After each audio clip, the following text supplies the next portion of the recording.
Bonjour et bienvenue sur Flash Maroc, la chaîne qui ose parler des sujets compliqués, des demi-vérités, des rancunes historiques et des décisions déroutantes entre l'Algérie et le Maroc. Vous vous demandez peut-être pourquoi parlons-nous de l'Afrique du Nord? Ne devrions-nous pas discuter de quelque chose de plus simple, comme les animaux de Patagonie? Mais non, attachez vos ceintures, car ça va devenir compliqué. L'Algérie et le Maroc ont une histoire. Une histoire pleine de conflits et de tensions, comme un dîner de famille tendu. Des conflits frontaliers et des campagnes de propagande, ces deux pays n'arrivent pas à s'entendre. Dans les prochains chapitres, nous allons explorer ce conflit et essayer de répondre à la question: qui gagne vraiment cette rivalité? Est-ce le Maroc, avec son économie en croissance et ses problèmes de droits de l'homme? Ou l'Algérie, riche en pétrole mais pleine de ressentiments? Restez avec nous pour découvrir les intrigues politiques et les révisions historiques. Vous ne voulez pas manquer ça. Abonnez-vous à Flash Maroc, activez la cloche de notification et préparez-vous à découvrir la vérité.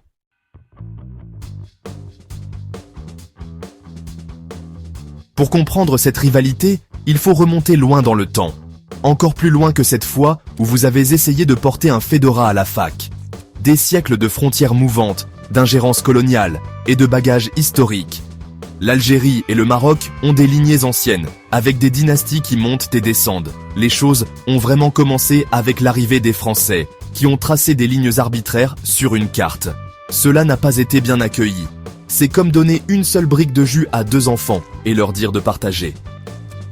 Après des décennies de résistance et de révolution, nous arrivons à l'indépendance. L'Algérie se libère en 1962, suivi par le Maroc en 1956. Mais ce n'est pas la fin, ces deux nations devaient maintenant déterminer qui obtenait quoi. Diviser le butin après des siècles de domination coloniale est compliqué, c'est bruyant, et quelqu'un va finir avec des griffures. L'Algérie dit que le Maroc a toujours eu des ambitions expansionnistes. Il montre des cartes historiques avec des frontières fluides. Mais l'histoire est écrite par les vainqueurs et n'est pas toujours fiable. Chaque pays choisit les récits historiques qui conviennent à son programme. La vérité est beaucoup plus nuancée. Oui, il y a eu des moments où l'influence marocaine s'étendait au-delà de ses frontières actuelles. Mais il y a aussi eu des moments où c'était l'inverse. Les frontières étaient plus fluides à l'époque. Utiliser l'histoire pour justifier des revendications modernes, c'est comme utiliser une banane pour réparer un robinet. Ça ne marchera pas, et vous aurez un plus grand désordre.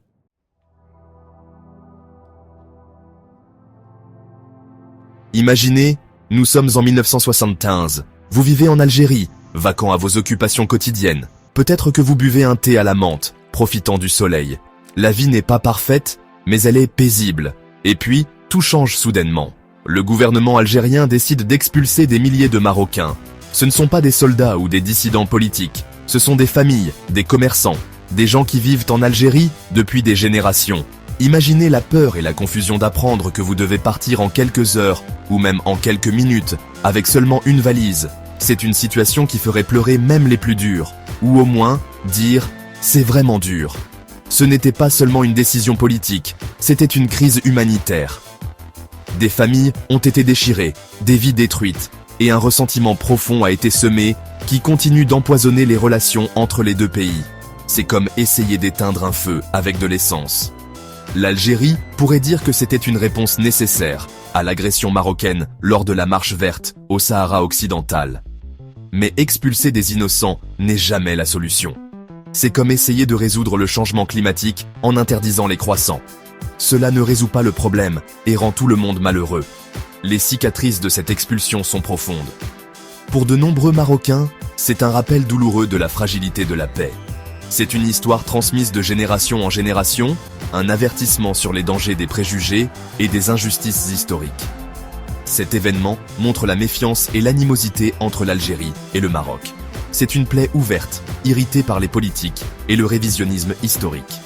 Tant que les deux parties ne reconnaîtront pas la douleur du passé et ne travailleront pas pour un avenir juste, ce cycle de ressentiment continuera, laissant de nombreux innocents pris entre deux feux.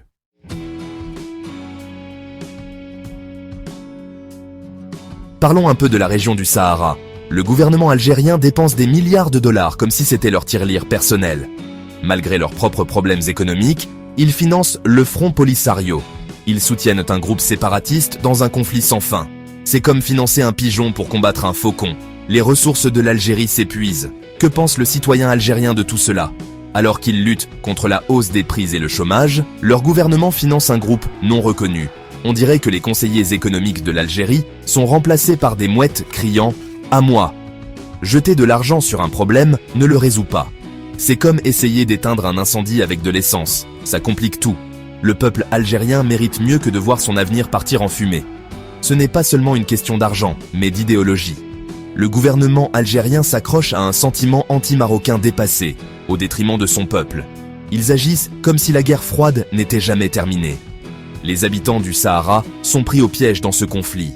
On leur refuse les libertés et les opportunités économiques. C'est une crise humanitaire causée par l'entêtement politique. La solution évidente est l'autonomie. La communauté internationale soutient cette solution, mais l'Algérie s'entête. C'est le peuple algérien qui en souffre. Il est temps que le gouvernement algérien se réveille et réalise que son obsession pour le Sahara fait plus de mal que de bien.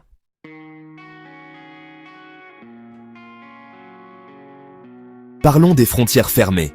Les frontières existent pour une raison, mais les fermer pendant presque 30 ans, c'est prendre en otage toute une région pour des raisons politiques. C'est ce que fait l'Algérie depuis 1994. Des familles sont séparées, des entreprises perturbées, et une génération grandit sans connaître le pays voisin. C'est comme vivre dans une maison divisée par un mur, sauf que ce mur est une frontière. La raison officielle est la sécurité. Mais c'est comme dire que votre chien a mangé vos devoirs. En réalité, cette fermeture crée du ressentiment, freine l'économie et empêche la collaboration. C'est comme voir deux frères se disputer un jouet pendant que la famille attend qu'ils grandissent. Le jouet ici est la prospérité économique, et les frères sont deux pays qui pourraient accomplir de grandes choses ensemble. N'oublions pas l'impact économique de cette situation. Le Maghreb, avec l'Algérie et le Maroc, pourrait devenir une puissance économique. Mais cette région est freinée par les frontières fermées. La libre circulation des biens et des personnes pourrait créer des emplois et stimuler le commerce. Mais il est plus facile de voler de Casablanca à Paris que de conduire d'Oujda à Tlemcen. C'est comme construire un barrage sur une rivière et se demander pourquoi la terre en aval devient un désert. La solution est évidente, mais les autorités préfèrent regarder la situation se détériorer. Ouvrir les frontières ne résoudra pas tous les problèmes, mais c'est un bon début. Il est temps que l'Algérie et le Maroc mettent de côté leurs différends et construisent un avenir de coopération. Les seules personnes qui souffrent vraiment de ces frontières fermées sont les populations des deux côtés, privées de la possibilité de se connecter et de construire un avenir meilleur.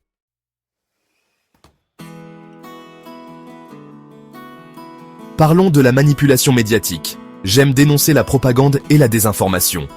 Pour l'Algérie et le Maroc, la propagande est partout. Les médias diffusent des mensonges pour diaboliser le Maroc et faire de l'Algérie une victime. Ça donne envie de jeter sa télécommande, mais vous rateriez mon émission. C'est une leçon de manipulation avec des appels à l'émotion et des statistiques biaisées. Ils veulent te faire croire que le Maroc est un monstre caché sous le lit. Et ça marche. Beaucoup d'Algériens croient à cette vision déformée, créant méfiance et hostilité.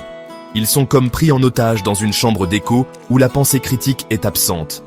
Le Maroc n'est pas parfait. Chaque pays a ses défauts. Mais avec tant de négativité, on perd de vue l'ensemble. C'est comme une relation toxique où on vous fait douter de vous-même. On finit par croire aux mensonges, même si on sait que quelque chose ne va pas.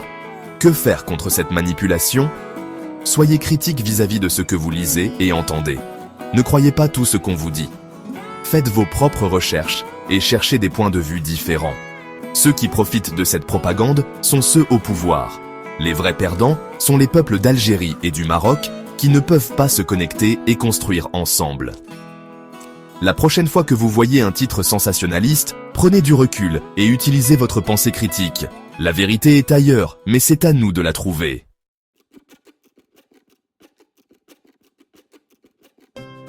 On a parlé des frontières fermées, de la propagande médiatique, de l'obsession du Sahara. C'est comme une compilation des plus grands conflits entre voisins, avec des disputes territoriales en bonus. Et quoi de mieux pour compléter ce tableau qu'un gros budget militaire? Bon, je ne suis pas économiste, mais dépenser 23 milliards de dollars chaque année en armes alors que votre peuple a du mal à vivre, ce n'est pas juste une mauvaise gestion économique. C'est pratiquement une blessure auto-infligée. C'est comme acheter un gratte-dose en or alors qu'on a 3 mois de retard sur son loyer et qu'on utilise une spatule pour se gratter le dos. Pendant ce temps, le Maroc investit dans les infrastructures, les énergies renouvelables et le tourisme. Ils ont compris que construire un avenir prospère pour ses citoyens est plus important que de stocker des armes comme un survivaliste avec un fonds souverain. L'ironie, c'est que toute cette puissance militaire ne rend pas l'Algérie plus sûre. En fait, cela ne fait qu'alimenter la méfiance envers le Maroc. C'est un cercle vicieux. Plus ils dépensent, plus ils ressentent le besoin de justifier ces dépenses, ce qui entraîne plus de tensions, et vous pouvez deviner où cela mène. Alerte spoiler, cela implique plus d'armes. Écoutez, je comprends, tout le monde veut une armée forte, c'est comme avoir une bonne assurance. On espère ne jamais avoir à l'utiliser, mais c'est rassurant de savoir qu'elle est là. Mais à un moment donné, il faut se demander, contre quoi l'Algérie s'assure-t-elle? Le Maroc est-il vraiment sur le point d'envahir? Ou est-ce que cette accumulation massive d'armes est un moyen de détourner l'attention des problèmes internes? Un objet brillant et très coûteux à agiter en disant « Regardez tout le monde, nous sommes forts ». Ne regardez pas nos infrastructures en ruine ou notre économie en difficulté. Regardez les beaux missiles. C'est comme le vieux dicton. Quand on n'a qu'un marteau, tout ressemble à un clou. Et en ce moment, l'Algérie semble avoir un marteau très gros et très cher, et un besoin désespéré de trouver un clou, même si ce clou est son voisin. La question est donc de savoir qui a vraiment peur de qui, parce que de mon point de vue, il semble que celui qui a toutes les armes est celui qui a réellement le plus peur.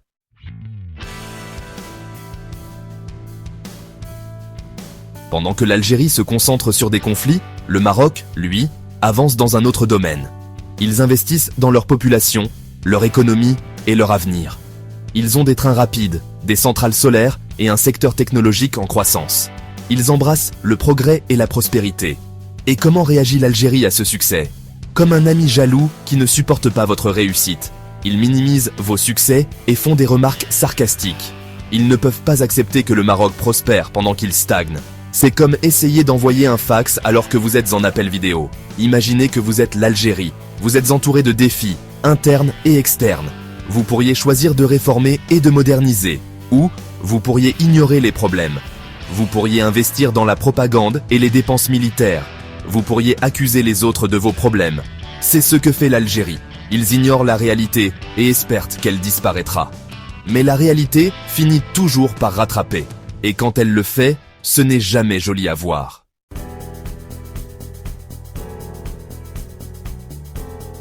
Le Maroc progresse, tandis que l'Algérie reste bloquée dans le passé. Mais pour combien de temps?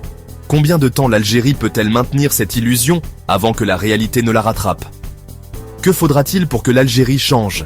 Sera-ce la volonté du peuple ou la réalité d'un monde en évolution rapide? Le statu quo n'est pas viable. Quelque chose doit changer. La question est, quoi? Aimez, partagez et abonnez-vous pour en savoir plus. Ici Flash Maroc, nous expliquons, nous décodons, nous informons.